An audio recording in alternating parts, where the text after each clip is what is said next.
ಏನೆಲ್ಲ ಕತೆ ಆಗಬಹುದು? ಯಾಕಂದರೆ ಸಿಗ್ತಾ ಇಲ್ಲ ಅಂತಂದಾಗ ಏನು ಸಿಗಬಹುದು, ಏನು ಕತೆ? ಯಾಕಂದರೆ 13ನೇ ಪಾಯಿಂಟ್ ವಿಚಾರಕ್ಕೆ ಸಂಬಂಧಪಟ್ಟಾಗೂ ಕೂಡ ಒಂದಿಷ್ಟು ನಂಬಿಕೆ ಇದೆ.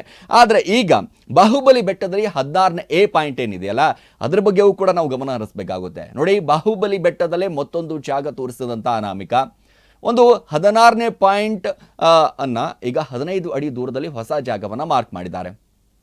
ಏನಿದೆ ಅಲ್ಲ, ಮತ್ತೊಂದು ಮಾರ್ಕ್ ಮಾಡಿದ್ದಾರೆ 15 ಅಡಿ ದೂರದಲ್ಲಿ ಅಷ್ಟೇ, ಮೇನ್ ಭಾಳ ದೂರ ಇಲ್ಲ, ಒಂದಿಷ್ಟು 15 ಅಡಿ ಇದೆ. ಸೊ ಅನಾಮಿಕ ತೋರಿಸಿದಂತಹ ಹೊಸ ಜಾಗಕ್ಕೆ 16A ಅಂತ SIT ಒಂದಿಷ್ಟು ಬೋರ್ಡನ್ನು ಹಾಕಿದ್ದಾರೆ, ಸೀಲ್ ಕೂಡ ಹಾಕಿದ್ದಾರೆ, ಅಲ್ಲಿ ಒಂದಿಷ್ಟು ಮಾರ್ಕ್ ಕೂಡ ಮಾಡಿ ಬಂದಿದ್ದಾರೆ. ಆದರೆ 16A ಜಾಗದ ಸುತ್ತಲೂ ಕೂಡ ಗಿಡ ಗಂಟೆ ತೆರವು ಮಾಡಿಸಿರುವಂಥ ಕಾರ್ಮಿಕರು. ಯಾಕಂದರೆ ಅದು ಶನಿವಾರನೇ ಸಂಪೂರ್ಣವಾಗಿ ಆಗೋಯಿತು. ಯಾಕಂದರೆ ಶನಿವಾರ ಅವತ್ತು ಏನು ಅಪ್ಡೇಟ್ ಆಯಿತು ಅಂತಂದರೆ, ಯಾವಾಗ ಇವನು ನೇರವಾಗಿ ಒಂದಿಷ್ಟು ರತ್ನಗಿರಿ ಬೆಟ್ಟಕ್ಕೆ ಹೋಗ್ಬಿಡ್ತಾನೆ, ಬಾಹುಬಲಿ ಬೆಟ್ಟಕ್ಕೆ ಹೋಗ್ಬಿಡ್ತಾನೆ, ಆವಾಗ ಬಹಳಷ್ಟು ಅನುಮಾನಕ್ಕೆ ಈಡಾಗ್ಬಿಡುತ್ತೆ. ಏನಪ್ಪ ಇದು ಈ ರೀತಿಯಾದಂಥ ಒಂದಿಷ್ಟು ಜಾಗಗಳನ್ನು ತೋರಿಸ್ತಾ ಇದ್ದಾನಲ್ಲ. ಹೌದು, ಹಾಗೆ ಈಗ ತೋರಿಸೇ ಬಿಟ್ಟಿದ್ದಾನೆ ಅಂತಂದರೆ ಈಗ ಕಾರ್ಮಿಕರನ್ನು ಹಚ್ಚಿ ಸಂಪೂರ್ಣವಾಗಿ ಸ್ವಚ್ಛಗೊಳಿಸಲೇಬೇಕಲ್ಲ. ಸ್ವಚ್ಛಗೊಳಿಸಲಿಲ್ಲ ಅಂತಂದರೆ, ಹೌದಪ್ಪ ನಾನು ಇದೇ ಸ್ಥಳದಲ್ಲಿ ತೋರಿಸಿದೆ, SIT ಅಧಿಕಾರಿಗಳ ಮೇಲೆ ಒಂದಿಷ್ಟು ಆರೋಪ ಮಾಡೋಕ್ಕೆ ಶುರು ಮಾಡಿಬಿಟ್ರೆ ಈ ರೀತಿಯಾದಂಥ ಪ್ರಶ್ನೆ ಕಾಡೋಕೆ ಶುರು ಆಗುತ್ತೆ. ಯಾಕಂದರೆ ಈಗ ಅನಾಮಿಕ ತೋರಿಸಿದಾನ್ರಿ, ಹಾಗಾಗಿ ಆ ಜಾಗವನ್ನು ಸ್ವಚ್ಛಗೊಳಿಸುವಂಥ ಕೆಲಸವನ್ನು ಅಲ್ಲಿರುವಂಥ ಕಾರ್ಮಿಕರು ಎಲ್ಲರೂ ಕೂಡ ಮಾಡಿದ್ರು. ಆದರೆ ಅಲ್ಲೂ ಕೂಡ ಸಿಗುತ್ತಾ ಅಥವಾ ಇಲ್ವಾ? ಯಾಕಂದರೆ GPR ಬರಬೇಕು ವಾರ ಇವತ್ತಾದರೂ GPR ಬಂದು 13ನೇ ಸ್ಪಾಟ್ನತ್ತ ಒಂದು ಕಡೆ ತೆಗೀತೆ ಅಂತ ನಾವು ನೋಡಿಕೊಂಡ್ರೆ ಒಂದು ಕಡೆ ತೆಗಿತಾ ಇಲ್ಲ. ಏನಾಗಬಹುದು? ಯಾಕಂದರೆ 8 ಶವಗಳು ಹೂತಿದ್ದೀನಿ ರೀ, ಅಲ್ಲಿ 8 ಶವಗಳನ್ನು ಹೂತಿದ್ದೀನಿ ಅಂತ ಧೈರ್ಯದಿಂದ ಘಂಟಾಘೋಷವಾಗಿ ಹೇಳುವಂಥ ವ್ಯಕ್ತಿ, ಬಹಳಷ್ಟು ಘಂಟಾಘೋಷವಾಗಿ. ಹೌದ್ರಿ, 8 ಶವಗಳನ್ನು ನಾನು ಹೂತಿದ್ದೀನಿ, ಅಲ್ಲಿ ರಾಶಿ ಅಸ್ಥಿ ಪಂಜರಗಳು ಸಿಗಬಹುದು, ಮೂಳೆಗಳು ಸಿಗಬಹುದು, ಆ ರೀತಿಯಾದಂಥ ಮಾತುಗಳನ್ನು ಆಡಿದಂಥವ್ರು ಇನ್ನೂ ಕೂಡ 13ನೇ ಸ್ಪಾಟ್ ತೆಗೆಯೋಕ್ಕೆ ಯಾಕೆ ಕಗ್ಗಂಟಾಗಿ ಉಳಿದ್ಬಿಟ್ಟಿದೆ? 13ನೇ ಸ್ಪಾಟ್ ವಿಚಾರಕ್ಕೆ ಸಂಬಂಧಪಟ್ಟ ಹಾಗೆ ಯಾಕೆ ಗೊತ್ತಾಗ್ತಾ ಇಲ್ಲ? ಏನಾಗಬಹುದು? ಯಾಕಂದರೆ ಈಗಾಗಲೇ ಒಂದಿಷ್ಟು ನಾವು ನೋಡ್ತಾ ಇದ್ದೀವಿ. ಇವೆಲ್ಲ ಬೆಳವಣಿಗೆ ಆದ ನಂತರ 11ನೇ ಶೋಧ ಕಾರ್ಯ, ಸಿಗದಂಥ ಕಳೆಬರಹಗಳು, ಇನ್ನೂ ಕೂಡ ಕಳೆಬರಹ ಸಿಗ್ತಾ ಇಲ್ಲ. ಜನರು ಕನ್ಫ್ಯೂಸ್ ಆಗಿಬಿಡ್ತಾ ಇದ್ದಾರೆ. ಏನು ಈ ಅನಾಮಿಕ ಸುಳ್ಳು ಹೇಳ್ತಾ ಇದ್ದಾನ, ನಿಜ ಹೇಳ್ತಾ ಇದ್ದಾನ, ಅಥವಾ SIT ಅಧಿಕಾರಿಗಳ ಸಮಯವನ್ನು ಸಂಪೂರ್ಣವಾಗಿ ಬರ್ಬಾದ್ ಮಾಡುವಂಥ ಕೆಲಸ ಮಾಡ್ತಾ ಇದ್ದಾನ? ಏನು ಗುರು ಇವಂದು? ಏನು ಪ್ರಾಬ್ಲಮ್ ಏನು? ಇವನು ಕರೆಕ್ಟಾಗಿ ಪಾಯಿಂಟ್ಗಳನ್ನು ಯಾಕೆ ನೋಟ್ ಮಾಡೋಕ್ಕಾಗ್ತಾ ಇಲ್ಲ? ಅವನು ಹೇಳಿದಂಥ ಜಾಗದಲ್ಲಿ ಅಗೀತಾ ಇದ್ದಾರೆ. ಹೌದಪ್ಪ, ಒಂದಿಷ್ಟು ಸ್ಥಳ ಬದಲಾವಣೆ ಆಗಿರ್ಬೋದು, ಮಳೆ ಪ್ರವಾಹ ಅದು ಇದು ಎಲ್ಲ ಇದೆ, ಆದರೂ ಕೂಡ ಒಂದಿಷ್ಟು ಸ್ಪಾಟ್ಗಳನ್ನು ತೋರಿಸಿದಾನಲ್ಲ, ಧೈರ್ಯದಿಂದ ಹೇಳಿದಾನಲ್ಲ, ಆದರೂ ಕೂಡ ಯಾಕೆ ಸಿಗ್ತಾ ಇಲ್ಲ? ಸಿಗೋವರೆಗೂ ಕೂಡ SIT ಅಧಿಕಾರಿಗಳು ಬಿಡೋದಿಲ್ಲ ಬಿಡಿ. ಯಾಕಂದರೆ ಈಗಾಗಲೇ ಬಹಳ ಧೈರ್ಯ ಮಾಡಿಬಿಟ್ಟಿದ್ದಾರೆ ಅವರು. ಹೆಂಗಾದರೂ ಮಾಡಿ ಏನಾದರೂ ಕತೆ ಆಗಲಿ, ಏನೇ ಆಗಲಿ, ಈ ಕೇಸ್ ಸಂಪೂರ್ಣವಾಗಿ ಇತ್ಯರ್ಥ ಹಾಡಬೇಕು, ಇಲ್ಲಿ ಆಗಿರುವಂಥ ಒಂದಿಷ್ಟು ಅನ್ಯಾಯಕ್ಕೆ ನ್ಯಾಯ ಕೊಡಲೇಬೇಕು ಅನ್ನುವಂಥ ರೀತಿಯಾಗಿ ಅವರು ಕೂಡ ಟೊಂಕ ಕಟ್ಟಿ ನಿಂತುಬಿಟ್ಟಿದ್ದಾರೆ. ಅದು ಏನಾದರೂ ಆಗೋಗಲಿ, ಯಾಕಂದರೆ ಸರ್ಕಾರ ರಚನೆ ಆಗಲಿ ಬಿಡಲಿ ಅದನ್ನು. ಯಾಕಂದರೆ SIT ಮುಖ್ಯಸ್ಥರಾಗಿರುವಂಥ ಪ್ರಣಬ್ ಮೊಹೋತಿ ಅವರಾಗಿರ್ಬೋದು, ಅನುಷೇತ್ ಅವರಾಗಿರ್ಬೋದು, ಮತ್ತೊಂದು ಕಡೆ ಜಿತೇಂದ್ರ ಅವರಾಗಿರ್ಬೋದು, ಪ್ರಮುಖವಾಗಿ ಈ ಅಧಿಕಾರಿಗಳಿದ್ದಾರಲ್ಲ, ಯಾವಾಗಲೂ ಕೂಡ ನ್ಯಾಯದ ಪರವಾಗಿರ್ತಾರೆ. ನ್ಯಾಯ ಸಿಗೋವರೆಗೂ ಕೂಡ ಅವರು ದುಡಿತಾರೆ ಅನ್ನುವಂಥದ್ದು ಒಂದಿಷ್ಟು ಗೊತ್ತೇ ಇದೆ ನಮಗೆ. ಸೊ ಹಾಗಾಗಿ ಈಗ 11ನೇ ಶೋಧ ಕಾರ್ಯ, ಸಿಗದ ಕಳೆ ಬರಹ 16 ಆಯಿತು, 16A ಆಯಿತು ಪಾಯಿಂಟ್ನಲ್ಲೂ ಇದ್ದಾರೆ. ಯಾಕಂದರೆ SIT ಅಧಿಕಾರಿಗಳು ಕೇವಲ ಅಲ್ಲಿ ಮೂಳೆಗಳನ್ನು ಹುಡುಕ್ತಾ ಇಲ್ಲ, ಮಣ್ಣಿನ ಮಾದರಿ ಕೂಡ ಸಂಗ್ರಹವನ್ನು ಮಾಡ್ತಾ ಇರುವಂಥದ್ದು. ಮಣ್ಣಿನ ಮಾದರಿ ಸಂಗ್ರಹಿಸಿ FSLಗೆ ಒಂದಿಷ್ಟು SIT ಅಧಿಕಾರಿಗಳು ಕಳಿಸಿದ್ದಾರೆ. ಅದು ಕೂಡ ಒಂದಿಷ್ಟು ವರದಿ ಬರಬೇಕಾಗಿದೆ. ನೋಡಿ, ನಿನ್ನೆ ಸರಿಸುಮಾರು 6 ಗಂಟೆಗಳ ಕಾಲ ನಡೆದಂಥ ಶೋಧ ಕಾರ್ಯ. ಯಾವಾಗ? ಶನಿವಾರ 6 ಗಂಟೆಗಳ ಕಾಲ ನಿರಂತರವಾಗಿ ಶೋಧ ನಡೆಯುತ್ತೆ. ಮಣ್ಣು ಕೂಡ ಸಂಗ್ರಹ ಮಾಡ್ತಾರೆ. ಸಾಕಷ್ಟು ತೀವ್ರ ಕುತೂಹಲವನ್ನು ಮೂಡಿಸ್ತಾ ಇರುವಂಥದ್ದು 13ನೇ ಪಾಯಿಂಟ್ ಶೋಧದ ಕತೆ. ಯಾಕಂದರೆ ಇಲ್ಲಿವರೆಗೂ ಕೂಡ 13ನೇ ಪಾಯಿಂಟ್ ಶೋಧ ನಡೆಸದಂಥ SIT ಅಧಿಕಾರಿಗಳು 13ನೇ ಪಾಯಿಂಟ್ನಲ್ಲಿ ಹೆಚ್ಚು ಶವ ಹೂತಿದ್ದೇನೆ ಅಂತ ದೂರುದಾರ ಭಾಳ ಸ್ಪಷ್ಟವಾಗಿ ಹೇಳಿಬಿಟ್ಟಿದ್ನಲ್ಲ. ಸೊ ಹಾಗಾಗಿ ಎಲ್ಲರ ನಂಬಿಕೆ ಇತ್ತು, ಸಿಕ್ಕೇ ಬಿಡುತ್ತೆ ರೀ 13ನೇ ಪಾಯಿಂಟ್. ಯಾಕೆಂದರೆ 9, 10, 11, 12 ಭಾಳ ಲೈನ್ ಪ್ರಕಾರ ಹೇಳಿಬಿಟ್ಟಿದ್ದ. ಸಿಕ್ಕೇ ಬಿಡುತ್ತೆ 9ನೇ ಪಾಯಿಂಟ್, 5 ಅಡಿ, 6 ಅಡಿ, 7 ಅಡಿ, 8 ಅಡಿ, 9 ಅಡಿ ಅಗದ್ರೂ ಕೂಡ ಒಂದು ಪಾಯಿಂಟು, ಒಂದು ಮೂಳೆ ಸಿಗ್ತಾ ಇರಲಿಲ್ಲ. ಸೊ ಹಾಗಾಗಿ ಏನೆಲ್ಲ ಬೆಳವಣಿಗೆ ಆಗಬಹುದು, ಏನು ಕತೆ? ಯಾಕಂದರೆ 13ನೇ ಸ್ಪಾಟ್ನತ್ತ ಎಲ್ಲರ ಚಿತ್ತ ಇರುವಂಥದ್ದು. 13ನೇ ಸ್ಪಾಟ್ ಏನಿದೆ ಅಲ್ಲ ಸೊಮ್ಮೆ, ಎಲ್ಲರ ಚಿತ್ತ ಇದೆ. 13ನೇ ಸ್ಪಾಟ್ನಲ್ಲಿ ಇಂದು ಶೋಧ ಒಂದಿಷ್ಟು ಅನುಮಾನ ಅನ್ನುವಂಥ ಪ್ರಶ್ನೆಯೂ ಕೂಡ ಮೂಡ್ತಾ ಇದೆ. ಎಸ್, 13ನೇ ಸ್ಪಾಟ್ನಲ್ಲಿ ಇಂದು ಶೋಧ ಅನುಮಾನ. 13ನೇ ಸ್ಪಾಟ್ ಎಲ್ಲರ ಚಿತ್ತ 13ನೇ ಸ್ಪಾಟ್ನತ್ತ ಇತ್ತು.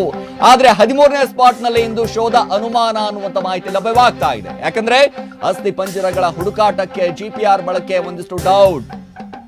ಏನಾಯ್ತು ಸ್ವಾಮಿ, ಏನ್ ಬೆಳವಣಿಗೆ ಇದು? ಯಾಕಂದ್ರೆ ಜಿಪಿಆರ್ ಅಲಭ್ಯ ಹಿನ್ನೆಲೆ ಇಂದು ಮಹತಿ ಒಂದಿಷ್ಟು ಭೇಟಿ ರದ್ದು. ಮಾಸ್ಕ್ ಮ್ಯಾನ್ ತೋರಿಸಿದಂತ ಜಾಗಗಳಲ್ಲಿ ಎಸ್ಐಟಿ ಶೋಧ. ಕಾರ್ಮಿಕರಿಂದ ಗುಂಡಿ ಅಗೆಸಿ ಶೋಧ ಮಾಡಿಸಲಿರುವಂತಹ ಎಸ್ಐಟಿ ಅಧಿಕಾರಿಗಳು. ತೀವ್ರ ಕುತೂಹಲ ಮೂಡಿಸಿರುವಂತಹ ಎಸ್ಐಟಿ ಅಧಿಕಾರಿಗಳ ಶೋಧ. ಎಸ್, ಯಾಕಂದ್ರೆ ಈಗ 13ನೇ ಸ್ಪಾಟ್ ವಿಚಾರಕ್ಕೆ ನಾವು ಹೇಳ್ತಾ ಇದ್ದೀವಿ. 13ನೇ ಸ್ಪಾಟ್ನಲ್ಲಿ ಏನಾಗ್ಬಿಟ್ಟಿದೆ ಅಂತಂದ್ರೆ ಒಂದಿಷ್ಟು ನೀರು ಅಥವಾ ಸ್ಥಳಗಳಲ್ಲಿ ಒಂದಿಷ್ಟು ಅಗಿಯೋದೇ ಭಾಳ ಸಮಸ್ಯೆ ಆಗಿಬಿಟ್ಟಿದೆ. ಯಾಕಂದರೆ ಒಂದಿಷ್ಟು ಡ್ಯಾಮ್ ವಿಚಾರಕ್ಕೆ ಸಂಬಂಧಪಟ್ಟ ಹಾಗೆ ಆಗಿರ್ಬೋದು, ಅಲ್ಲಿ ಕಂಬ ಇರುವಂಥ ವಿಚಾರಕ್ಕೆ ಸಂಬಂಧಪಟ್ಟ ಹಾಗೆ ಆಗಿರ್ಬೋದು, ಬಹಳಷ್ಟು ಸಭೆಗಳನ್ನು ಮಾಡ್ತಾ ಇದ್ದಾರೆ. ಯಾಕಂದರೆ 13ನೇ ಸ್ಪಾಟ್ ವಿಚಾರಕ್ಕೆ ಎಲ್ಲರ ಗಮನ, ಎಲ್ಲರ ಚಿತ್ತ ಧರ್ಮಸ್ಥಳದಲ್ಲಿ, ಗ್ರಾಮಸ್ಥರದಾಗಿರ್ಬೋದು, ಪ್ರತಿಯೊಬ್ಬರದಾಗಿರ್ಬೋದು, ಏನೆಲ್ಲ ಬೆಳವಣಿಗೆ ಆಗಬಹುದು ಅದು ಎಲ್ಲರ ನೇರ ದೃಷ್ಟಿ ಇರುವಂಥದ್ದು 13ನೇ ಸ್ಪಾಟ್. ಈ 13ರ ಸ್ಪಾಟ್ ಏನಿದೆಯಲ್ಲ ಅಲ್ಲಿ ಸಂಪೂರ್ಣವಾಗಿ ಜಿಪಿಆರ್ ಅನ್ನ ಬಳಕೆ ಮಾಡಬೇಕು. ಜಿಪಿಆರ್ ಒಂದಿಷ್ಟು ಬಳಕೆ ಮಾಡಿ ಕೆಳಗಡೆ ಏನಿದೆಯೇ, ಏನು ಕತೆ, 10 ರಿಂದ 15 ಅಡಿಯವರೆಗೂ ಸಂಪೂರ್ಣವಾಗಿ ಜಿಪಿಆರ್ ಸಂಪೂರ್ಣವಾಗಿ ತಜ್ಞರ ಜೊತೆ ಸಭೆ ಮಾಡಿ ಈ ರೀತಿ ಕಾರ್ಯ ಮಾಡುತ್ತೆ, ಆ ರೀತಿ ಕಾರ್ಯ ಮಾಡುತ್ತೆ, ಅದನ್ನು ಹೇಗೆ ತರಬೇಕು, ಏನು ಕತೆ ಅನ್ನೋದನ್ನು ಪ್ರಣವ್ ಮೋಹತಿ ಅವರು ಸಾಕಷ್ಟು ಸಭೆಗಳನ್ನು ಮಾಡಿದ್ರು. ಸರ್ಕಾರದ ಜೊತೆಗೂ ಕೂಡ ಒಂದಿಷ್ಟು ಸಭೆಯನ್ನು ಮಾಡಿದ್ರು. ನೋಡ್ರಿ, ಒಂದು ದಿನದ 20 ಲಕ್ಷದ ಬಾಡಿಗೆ ಇದೆ, ಅದನ್ನು ಬಳಸಬೇಕಾ ಅಥವಾ ಬೇಡವಾ? ಯಾಕಂದರೆ ಈ ಕೇಸ್ಗೆ ಒಂದಿಷ್ಟು ಇತ್ಯರ್ಥ ಹಾಡಬೇಕು ಅಂತಂತಂದರೆ ಇದು ಏನು ನಡೀತಾ ಇದೆ, ಏನೆಲ್ಲ ಬೆಳವಣಿಗೆ ಆಗಿದೆ, ಇದೆಲ್ಲದಕ್ಕೂ ಕೂಡ ಒಂದಿಷ್ಟು ಉತ್ತರ ಕೊಡಬೇಕಾದ್ರೆ 20 ಲಕ್ಷ ಅಲ್ಲ 40 ಲಕ್ಷ ಖರ್ಚಾದರೂ ಪರವಾಗಿಲ್ಲ. ಜಿಪಿಆರ್ ತರಿಸಿ 13ನೇ ಪಾಯಿಂಟ್ನಲ್ಲಿ ಏನಿದೆ, ಏನಿಲ್ಲ, ಇದೆಯಾ ಇಲ್ವಾ, ಮೂಳೆಗಳು ಇದಾವ ಅಥವಾ ಇಲ್ವಾ, ಅಸ್ಥಿ ಪಂಜರ ಸಿಗುತ್ತಾ ಅಥವಾ ಸಿಗಲ್ವಾ, ಅದೆಲ್ಲದಕ್ಕೂ ಕೂಡ ಜಿಪಿಆರ್ ಮಿಷನ್ ಬರಬೇಕು. ಆದರೆ ಈ ಹುಡುಕಾಟಕ್ಕೆ ಜಿಪಿಆರ್ ಬಳಕೆ ಒಂದಿಷ್ಟು ಡೌಟ್ ಅಂತ ಹೇಳ್ತಾ ಇದ್ದಾರೆ. ಹಾಗಾದರೆ ಕಾರ್ಮಿಕರಿಂದ ಅಗಿಸ್ತಾರಾ? ಎಷ್ಟು ಅಡಿ ಅಗಿಸ್ಬೋದು? 1 ಅಡಿ, 2 ಅಡಿ, 3 ಅಡಿ, 4 ಅಡಿ, 5 ಅಡಿ. ಅವರಿಂದನೂ ಆಗಲಿಲ್ವಾ? ಈಟಾಚೆ ತರಬಹುದು. ನೋಡಿ, ಈಗಾಗಲೇ 13ನೇ ಸ್ಪಾಟ್ ಏನಿದೆಯಲ್ಲ ಸರಿಸುಮಾರು ಬಹಳಷ್ಟು ದೊಡ್ಡದಾಗಿದೆ. ಅದು ಚಿಕ್ಕದಾಗಿರುವಂಥ ಸ್ಪಾಟ್ ಅಲ್ಲ. ಮಾರ್ಕಿಂಗ್ ಮಾಡಬೇಕಾದಂಥ ಸಂದರ್ಭದಲ್ಲಿ ನೋಡ್ತಾ ಇರ್ಬೋದು ದೃಶ್ಯಾವಳಿಗಳಲ್ಲಿ, ಅಲ್ಲಿ ಹುಲ್ಲು ಸಂಪೂರ್ಣವಾಗಿ ಕಮ್ಮಿ ಎದ್ದಿದೆ, ಹುಲ್ಲು ಗಾಬಲು ಇಲ್ಲ ಸುತ್ತಮುತ್ತ ಈ ಮಾರ್ಕ್ ಮಾಡಿರುವಂಥ ಪಾಯಿಂಟಲ್ಲಿ. ಸೊ ಹಾಗಾಗಿ ಇಲ್ಲಿ ಇರಬಹುದು, ಇರಲೇಬೇಕಲ್ವಾ? ಯಾಕಂದರೆ ಅನಾಮಿಕ ಇಷ್ಟೊಂದು ಧೈರ್ಯದಿಂದ ಹೇಳ್ತಾ ಇದ್ದಾನೆ ಅಂತಂದರೆ 13ನೇ ಸ್ಪಾಟ್ನಲ್ಲಿ ಇರಬಹುದಲ್ಲ. ಯಾಕೆ ಅಗಿತಾ ಇಲ್ಲ, ಯಾಕೆ ತೋರಿಸ್ತಾ ಇಲ್ಲ, ಯಾಕೆ ಇದಕ್ಕೆ ಡಿಲೇ ಮಾಡ್ತಾ ಇದ್ದಾರೆ?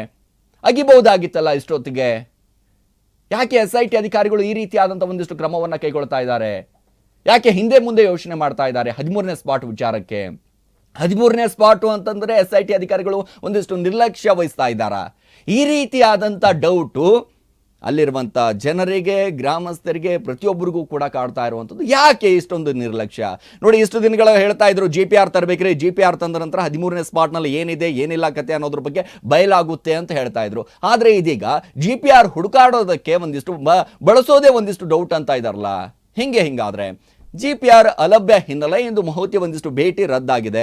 ನೋಡಿ, ಮಹತಿ ಅವರು ಒಂದಿಷ್ಟು ಬರೋದಿಲ್ಲ. ಯಾಕಂದರೆ 13ನೇ ಸ್ಪಾಟ್ ಇವತ್ತು ಅಗಿಯೋದು ಡೌಟು.